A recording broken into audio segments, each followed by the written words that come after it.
Hi guys, the Constitution of the United States tells us that we have the right to travel free and unencumbered. Yet our politicians who swore to protect and defend that Constitution have made a ton of laws requiring us to have driver's licenses and insurance cards, enough tread on our tires, beeping horns, all the lights functioning, seat belts, good windshield wipers, and every other law under the scope of the driving laws that they decide to put on the books. And it varies from state to state, but they're generally pretty much the same. And whenever they encumber us with these laws, they perjure their oath that they took when they took their office on. And that's to protect and defend the Constitution.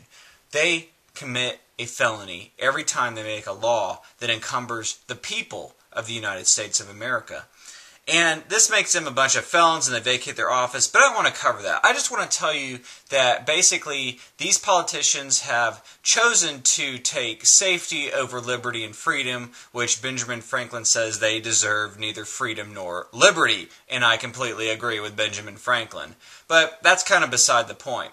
The point is, this is a plan. This has been a great plan for a long time. At first, many states, their driver's license requirements was merely going and signing your name on a book and you were licensed to drive a car. And then it was like basically paper cards, and eventually they morphed into pictures. And you know, we've come all the way to the point where we have magnetic strips and biometrics wanting to be inserted into the driver's license, where they take DNA samples. They have facial recognition technology right now. That's why your image is most likely digitized on your driver's license. If you look at it real carefully, it's tiny little pixelated squares. And they can recognize your face as you drive over many of the cameras that are on our light poles today. That's what they're there for, guys. They're for facial recognition. This is Big Brother 1984. So this is a big part of the New World Order, and it's something that many of us are trying to get away from. The New World Order would love to do this, to have this big regulatory system over the people and be able to track all of your movements, know exactly where you are at all times, and it's basically just a tremendous, huge Big Brother scenario that they want to impose on the people next to the RFID chipping. And I'm trying to cover many ways that we can get around this. And one of the hardest things that you can do is to travel free and unencumbered without them knowing who you are. And this bounds on many people's philosophy on their rights. It bounds on, frankly, on my religious rights. I feel that this is the kingdom of the Antichrist being put on the earth, which is the New World Order, my personal opinion, and they want to track everybody's movement, which will be part of the 666 system. However, I'm just trying to get around it. So basically what I'm going to do today is tell you how you can be a ghost and still travel. And this is one of the hardest topics I can possibly cover, because you know good and well that it is almost impossible to go anywhere without some kind of check and balance system. From your license plate to your vehicle tags that are starting to get morphed in with the RFID system, and all the way down to the facial recognition on the light poles and cameras. And one of the few things that you can do is to carpool with people, and I know that's not a great solution for many of you. Very simple. I'm not going to cover it. The Amish do it, Mennonites do it, and it's a very simple way that you can get around. Simply go with somebody else, pay them for gas, and it's not the most convenient thing in the world, but it can work. Another thing to do is enjoy your feet. They can walk. Believe me, people used to do it in long distances. You ever hear of the Oregon Trail? There you go. Another way that you can get around is simply by using a bicycle. Very simple. You know, we all did it as children.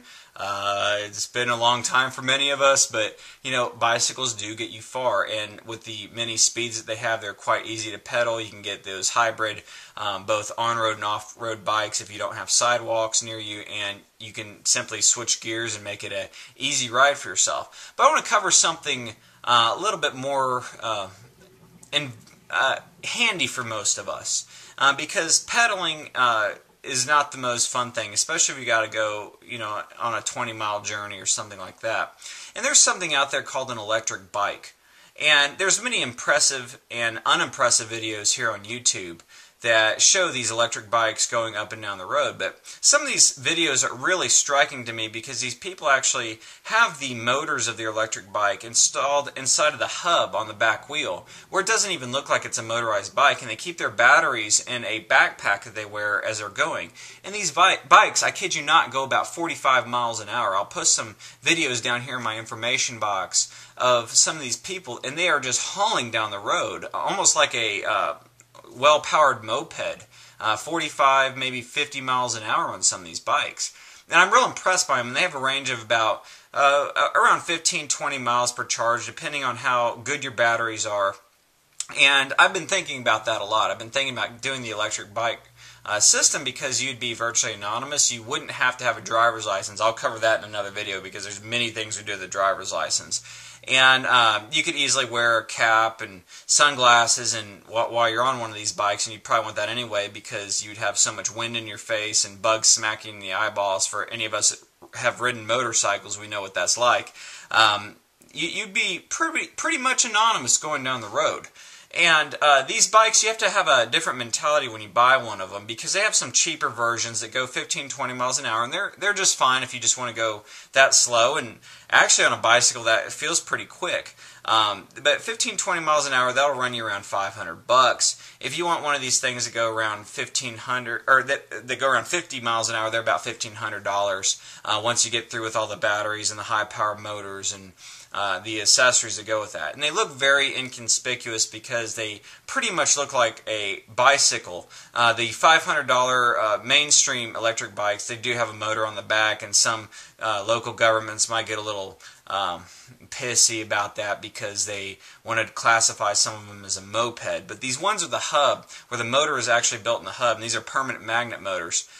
They look pretty much like a regular bicycle, and you could do it pretty low key and go very quick without causing too much of a without bringing too much attention to yourself. So anyway, I wanted to pass on that information to you. No, it's not going to work for people living way out in the country. It's something that's a practical thing for many people living in the suburbs and urban areas. If you're, having to do a 100-mile commute per day, it might not be too good for you. And there's other solutions for that are quite illegal, like saying the hell with it, I'm driving anyway. That's one solution I hear a lot of people taking. I'm not going to encourage you to break the law, though. The electric bike, though, will work for the vast majority of us. I highly encourage you to watch some of these videos down in my information box. It's a great way to travel completely anonymous. Till next time, thank you.